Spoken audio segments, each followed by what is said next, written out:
Quand avez-vous parlé à Dieu vous-même pour la dernière fois?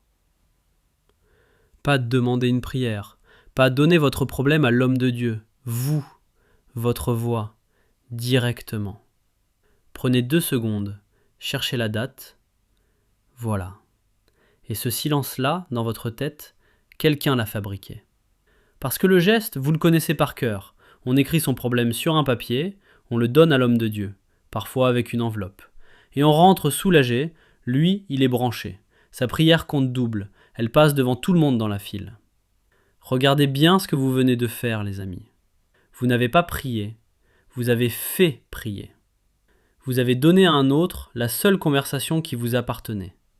Sauf que ce système-là, votre Bible l'a déjà vu, et elle l'a maudit. Acte 8. Un homme regarde le pouvoir de l'esprit passer devant lui, et il sort son argent. Vendez-le-moi. La réponse de Pierre tombe comme un coup près. Que ton argent périsse avec toi, puisque tu as cru que le don de Dieu s'acquérait à prix d'argent. L'homme s'appelait Simon, et payer pour un raccourci vers Dieu porte encore son nom aujourd'hui, la simonie. Le raccourci se vend toujours, on a juste changé l'emballage. Et les hommes du guichet, ceux qui vivent de vos enveloppes, ce n'est pas moi qui vais les juger, c'est déjà fait et pas par n'importe qui. Ézéchiel 34, Dieu parle.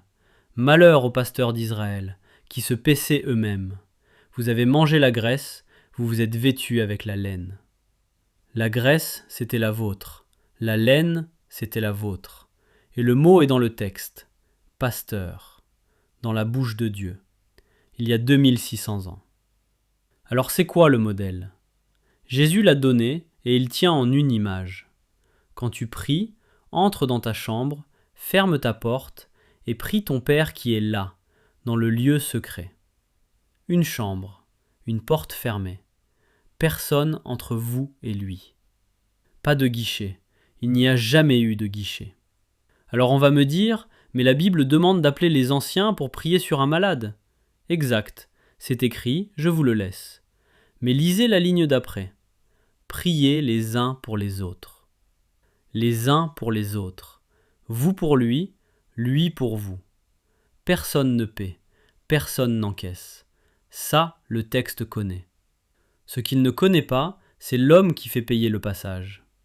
Et maintenant, la phrase que personne ne vous lira un dimanche. Jésus à ses disciples.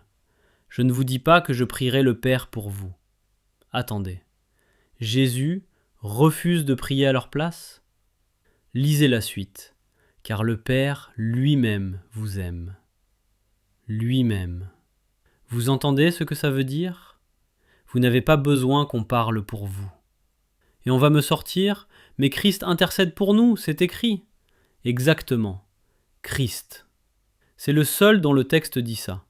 Un seul médiateur entre Dieu et les hommes. Un seul. Le poste est déjà pris, et il ne prend pas d'offrande. Et votre Bible termine le travail. Elle vous appelle mot pour mot un sacerdoce royal. En clair, des sacrificateurs. Le titre qu'ont réservé aux prêtres du temple, le texte vous le donne, à vous. On vous a fait mendier une chose qui était à vous. Alors je repose ma question, la même qu'au début. Quand avez-vous parlé à Dieu vous-même pour la dernière fois?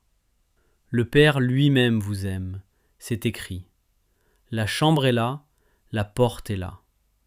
Et la seule question qui reste, c'est qui vous a appris à mendier ce qui vous appartenait.